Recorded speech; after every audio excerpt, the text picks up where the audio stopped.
Namo Buddhaya, Namo Dharmaya, Namo Sanghaya.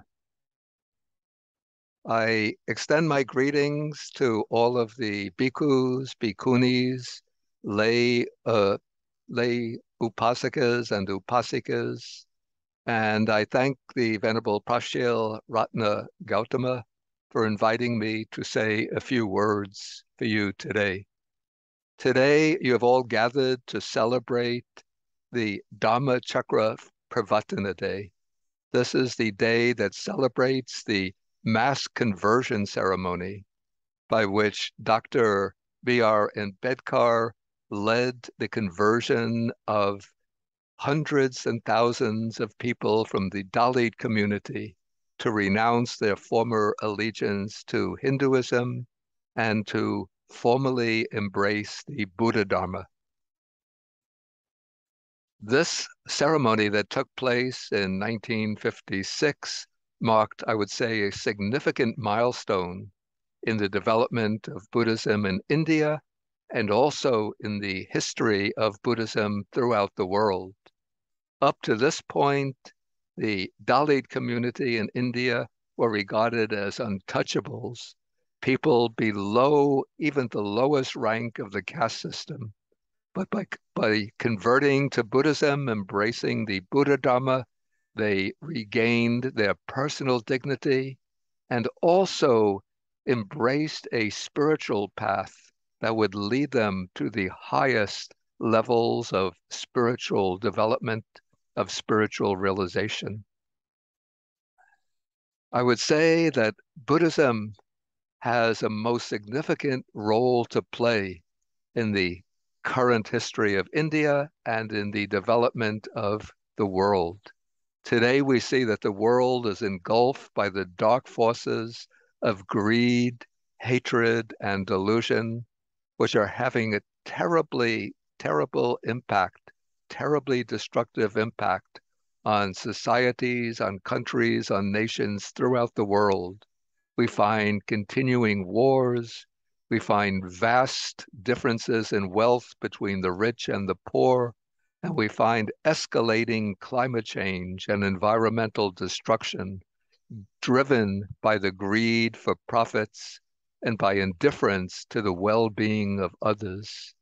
And so what the Buddha Dharma gives us is a practical training, practical methods to counter these poisons of greed, hatred, and delusion, and to live a life of personal dignity, a life by which we can be truly beneficial to ourselves and truly beneficial to our societies, our communities, and the entire world. Buddhism gives us the training in, we say, sila, samadhi, and panya, in moral discipline, mental training, and wisdom. Through the Buddha Dharma, we learn about the 5 precepts by which we live a blameless, wholesome life, by which we restrain the impulses that are harmful to others and dedicate ourselves to responding to others with metta, karuna, mudita, and upekkha, with kindness, compassion, sympathetic joy, and equanimity. Buddhism gives us the methods of mind training, of mindfulness and samadhi and concentration, by which we can purify our minds, removing the hindrances of sensual craving, of anger, conceit, dullness, restlessness, and gain inner calmness and tranquility. And Buddhism gives us the principles of wisdom by which we can understand the real nature of things and ultimately cut off the dark defilements that stain the mind.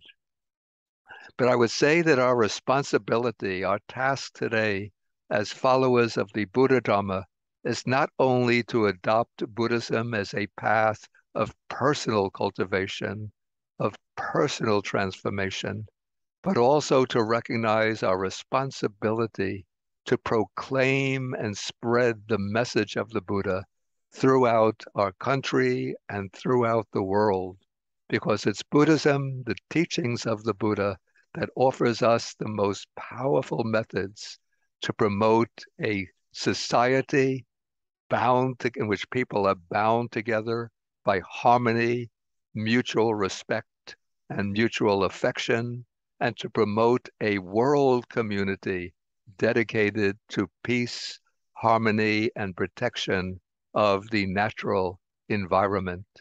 So let us all dedicate ourselves today more strongly to applying the principles of the Buddha Dharma to our own individual lives and to promoting the Buddha Dharma as an answer to the problems that are plaguing our societies. And so I wish you all to rejoice in the celebration of Dhammacakkappavattana today, and to continue to practice the Buddha Dharma and spread the Buddha Dharma long into the future. Thank you so much, and may all the blessings of the three jewels be with you.